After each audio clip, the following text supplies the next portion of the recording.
तो जो भी टेस्ट है ना, जैसे ये आईआईटी दिल्ली का MPP/PhD के लिए भी वही टेस्ट है। अच्छा, जो लोग पीएचडी के लिए एलिजिबल हैं, आप एक बार चेक कर लेना, अगर आप दोनों में एक ही साथ अप्लाई कर सकते हो तो वो भी कर लेना। So once you qualify the test, you have to appear for 2 interviews. तो उसमें कोई प्रॉब्लम नहीं है ना। सेकेंड पार्ट, हाँ, जो ये बता रहा था कि why this particular test is very comprehensive, एक तो इसमें 3 घंटे का टाइम देता है। तो जितने भी अच्छे एग्जाम्स है ना, वहाँ पे टाइम की कमी नहीं होती है। जैसे एसएससी बैंकिंग वगैरह में देखोगे ना, वो टाइम लिमिट्स पे बहुत ज्यादा गेम होता है वहाँ पे। यहाँ पे you have enough time to solve this paper. और लगभग 5-6 सेक्शंस हैं which covers all the aspects of human intelligence, और not only intelligence, learning capability भी, तो लर्निंग एबिलिटी भी। तो if will see the paper, you will find the first part will start with, मैं basic instruction नहीं पढ़ रहा हूँ मैं। फर्स्ट पार्ट है रीडिंग कॉम्प्रिहेंशन, तो ये वर्बल का जो सेक्शन सेक्शन है, इसमें भी they are not asking grammar, क्योंकि आज के टाइम में बहुत सारे लोग they are very fluent in English, but still grammar में मिस्टेक्स हो सकते हैं, और neither they are checking random vocabs और एंटोनिम्स सिनोनिम्स, जो जनरल एग्जाम का स्ट्रक्चर होता है। तो बेसिकली ये पैराग्राफ रीडिंग कॉम्प्रिहेंशन पूछने का एक ही पर्पस होता है कि एक तो बहुत सारे सब्जेक्ट्स से आप अवेयर हैं कि नहीं, और हालांकि बहुत सारे सब्जेक्ट के नाम पे ज्यादातर इसमें साइंस एंड टेक्स वाला ही पैराग्राफ ज्यादा होता है। वैसे वैसे आर्टिकल्स ही ज्यादा होते हैं।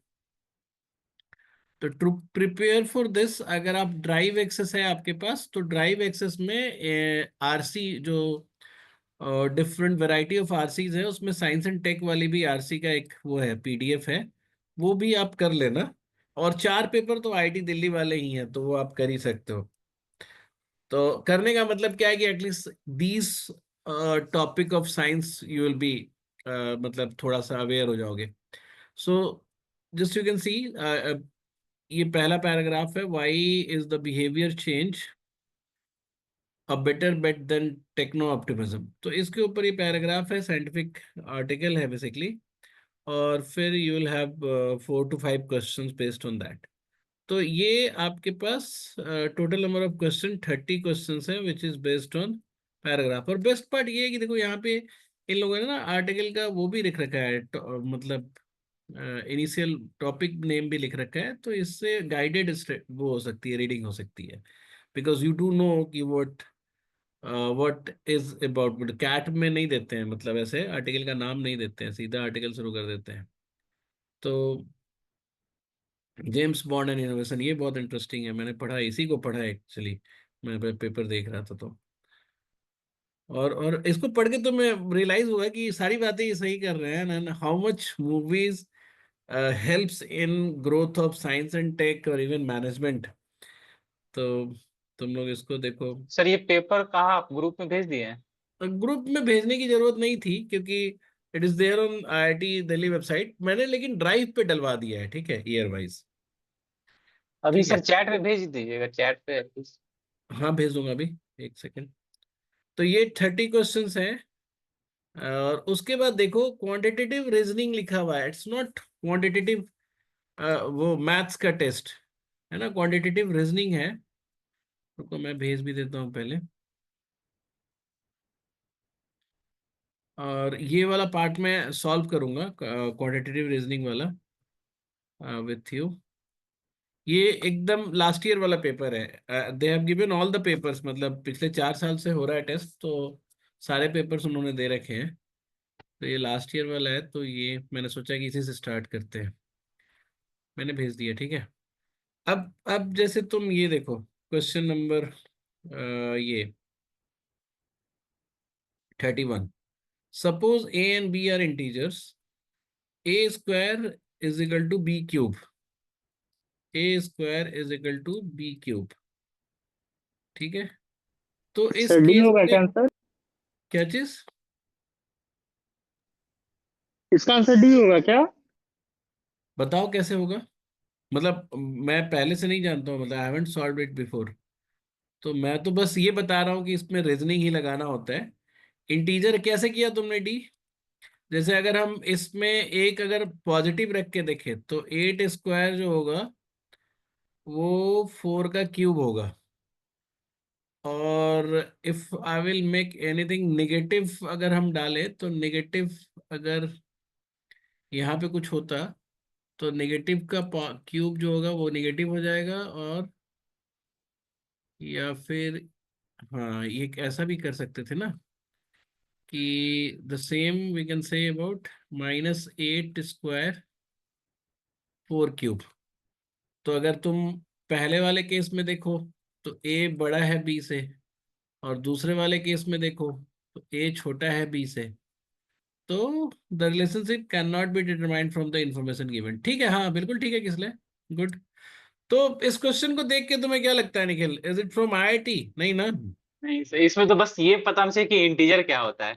हाँ ऑफ कोर्स, अभी इतना बेसिक मैथमेटिकल अंडरस्टैंडिंग तो होनी चाहिए ना कि integer, whole number, real number ये सब क्या है, ये हाँ, आपको पता होना मतलब चाहिए। इसमें जैसे जब किसने बोला कि नहीं, पहले हम सोच रहे थे कि सिंपल, जो ये नहीं सोच पाया कि नेगेटिव भी लेना है तो उसका काम खत्म। बस जो ये सोच ले कि हाँ नेगेटिव भी लेना है उसका हो गया, तब तो सीधा एनी वे, डी मतलब मारेंगे। इस पर्टिकुलर क्वेश्चन में no mathematical skill is required, मतलब टॉपिक वाइज जो होता है ना चेक। हाँ सही बोले सर आप। फिर इसी तरीके से नीचे देखो, if the length and width of rectangle each, एक second, each is a prime number less than 11। Less than 11 का जो प्राइम नंबर है 2, 3, 5, 7, इतना ही होता है। And the perimeter of the rectangle is 24 unit. तो अगर हम ये दोनों लेते हैं, less than 24 unit है सर। हाँ लेस देन 24 यूनिट पेरीमीटर जो है ना, तो ये भी ले सकते हैं, इस पे भी हो जाएगा, ये भी ले सकते हैं। और 7 और 5 नहीं ले सकते क्योंकि इससे पेरीमीटर जो हो जाएगा वो 24 हो जाएगा। तो और 7 और 3 ले सकते हैं, 5 2 बार ले सकते हैं। तो लिखा है कि which of the following could be the possible value of area. तो 7 और 3 है, तो 7 × 3 हो जाएगा 25, यानी 5 2 बार ले सकते हैं। और 35 मतलब 7 × 5, तो वो नहीं ले सकते बिकॉज उनका पेरीमीटर जो है 24 हो जाएगा। तो इसका भी आंसर डी होगा। अब यहाँ पे एक चीज बस ये ध्यान में देना है कि ये यूनिक रखना है कि नहीं। तो if the length and width of the rectangle each is a prime number, तो यूनिक तो हो ही सकता है ना, मतलब rectangle and square are the same figure, तो डी ही होना चाहिए इसमें। अगर यहाँ पे यूनिकनेस वाली बात होती तो 21 ही लिखते हैं हम। क्या निखिल, कोई हाँ सर बताओ सही इसमें? बोले। हम्म। नहीं, यूनिक का तो बात नहीं है, ईच इज अ हाँ प्राइम यूनिक नंबर नहीं लेस बोल रहे हैं, देन। और रेक्टेंगल को हम लोग स्क्वायर बोलते ही हैं, है ना। हाँ हाँ। Length and breadth are equal, तो मेरा वो चलता ही है।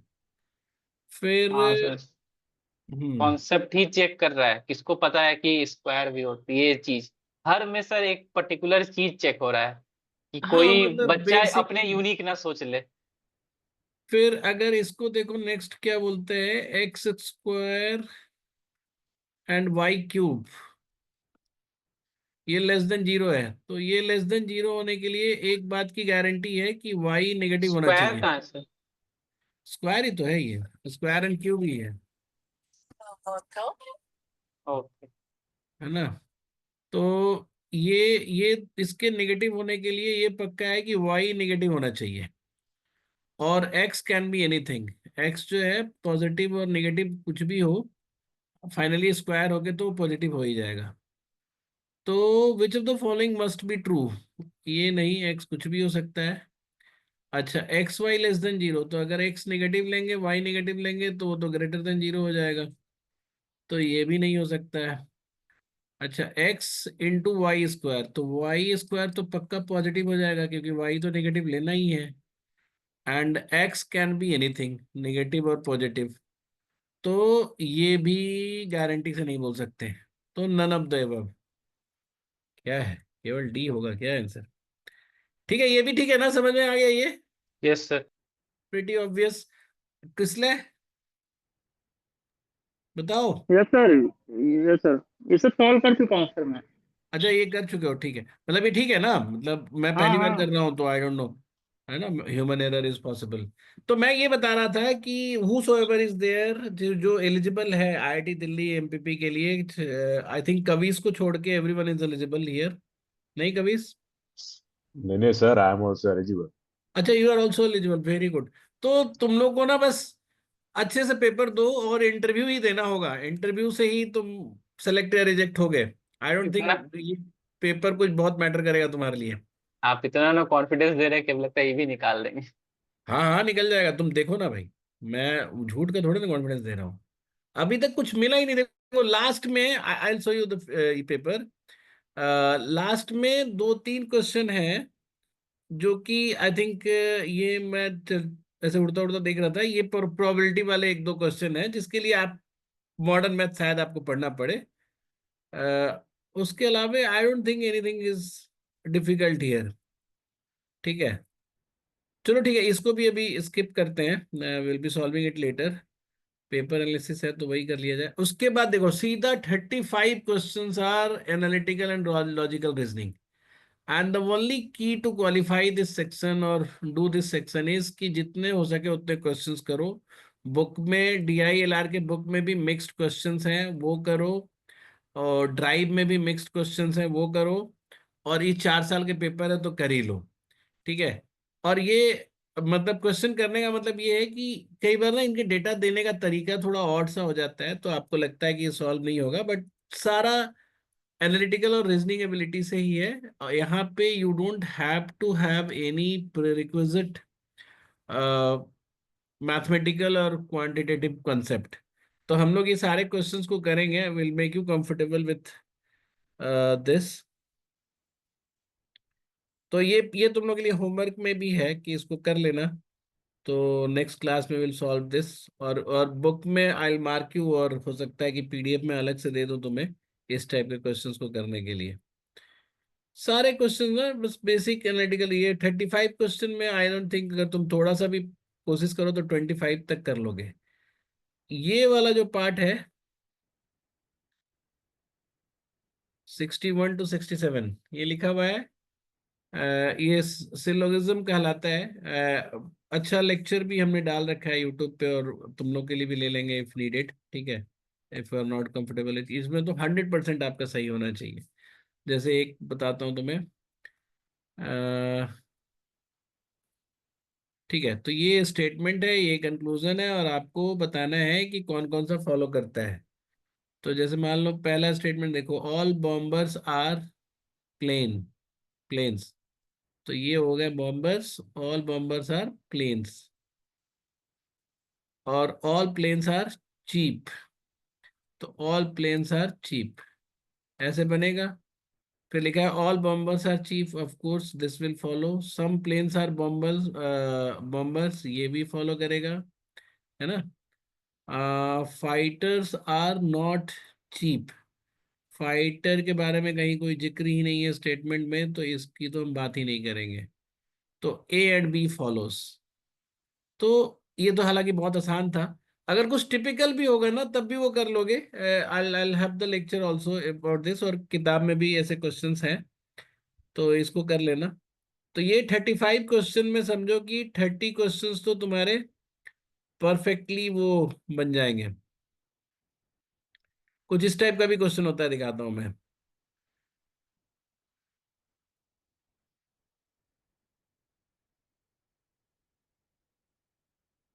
लिखा है कि on a map positions are encoded using letters letters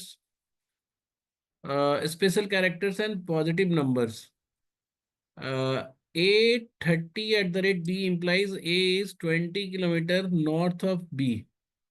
हालांकि ये हम मुझे लगता है ये थोड़ा सा, अच्छा 10 का वो है, 10 कम।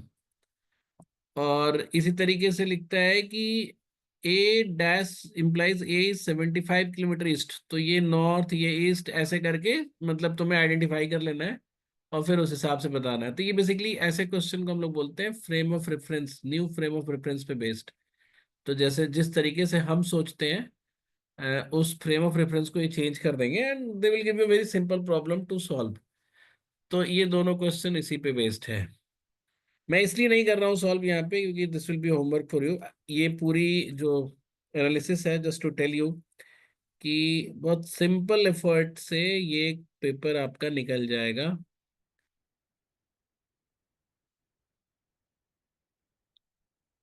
देखो ये वाला क्वेश्चन देखो, Rakesh has scored higher marks than Mukesh. तो जैसे मान लो कि राकेश है और मुकेश है। एक लिखने का तरीका भी डेवलप करना पड़ता है, मैप करने का तरीका, और धीरे धीरे तुम अगर क्वेश्चंस करोगे तो हो जाएगा। जैसे मैं हायर मार्क्स है तो राकेश को ऊपर मुकेश को नीचे लिख दिया। Mukesh has more than Pradeep, तो प्रदीप को और नीचे लिख दिया। Shubham has more than Rakesh, तो शुभम को ऊपर कर दिया। तपन हैज मोर देन राकेश, तो शुभम और तपन में वी डोंट नो कौन ऊपर जाएगा कौन नीचे जाएगा। ठीक है।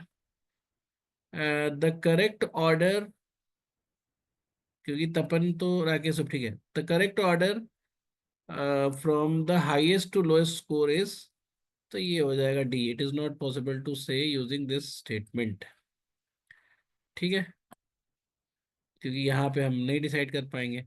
तो ये बहुत सिंपल है, मतलब बस तुम्हें चारों पेपर कर लो और साइंस वाला डिस्कस कर लिया जाएगा। और भी डेटा इंटरप्रिटेशन इसका बहुत इंटरेस्टिंग होता है। It's not like CAT data, समझना ही मुश्किल हो जाता है कि कैसे समझा जाए, है ना, डेटा को। तो जैसे मान लो कि इन्होंने कलरफुल डायग्राम बना दिया और सारे कलर्स के डिस्क्रिप्शन दे दिए, और basically you have to read the data, मतलब यहाँ सॉल्व नहीं करना है, रीड करना है। तो थोड़ा कंसंट्रेशन से आपको देखना पड़ेगा। I am not helping here. तुम लोग ऐसा मत सोचो कि मैं कुछ भी बताऊंगा अभी। ये होमवर्क है, अगली क्लास में इसके सारे डाउट्स किए जाएंगे। तो इन लोगों ने सारा डिटेल बता दिया। अब इसमें बताना है कि which is the largest material type of letter across all environment. तो अब यहाँ पे सारे इन्वायरमेंट में देखना है कि सबसे बड़ा कौन सा है।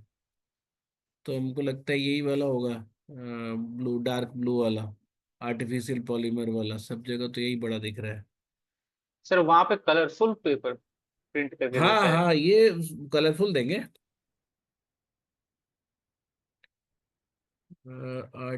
प्लास्टिक, आर्टिफिशियल पॉलीमर मतलब प्लास्टिक। हाँ, तो इसका तो ये तो ऊपर ऊपर से ही दिख गया। एनीवे तो फिर ये है आपका ऐसे क्वेश्चन ना जो आपको हम लोगों ने मिक्स सीट दिए हुए हैं। तो मिक्स्ड सीट में आईआईटी जोधपुर का पेपर है, जोधपुर का पेपर है MA in society and culture वाला। ये लिख लो कहीं पे, MA in society and culture वाला मिक्स सीट्स में। उसके भी जो डीआई है, 4 साल का पेपर है, 4 इयर्स का है, उसके भी जो डीआई क्वेश्चन है वो सिमिलर है। ठीक है, तो वो आप जरूर कर लेना, just for the preparation type. हाँ ये, और इतना इंटरेस्टिंग है ना अलग अलग तरीके से डेटा रिप्रेजेंट करने का, क्योंकि जब आप पढ़ने जाओगे ना तो डेटा की विजुअलाइजेशन जो है वो बहुत इंटरेस्टिंग कर दिया है आप लोगों ने, खासकर कंप्यूटर के कारण ना everything has become very interesting.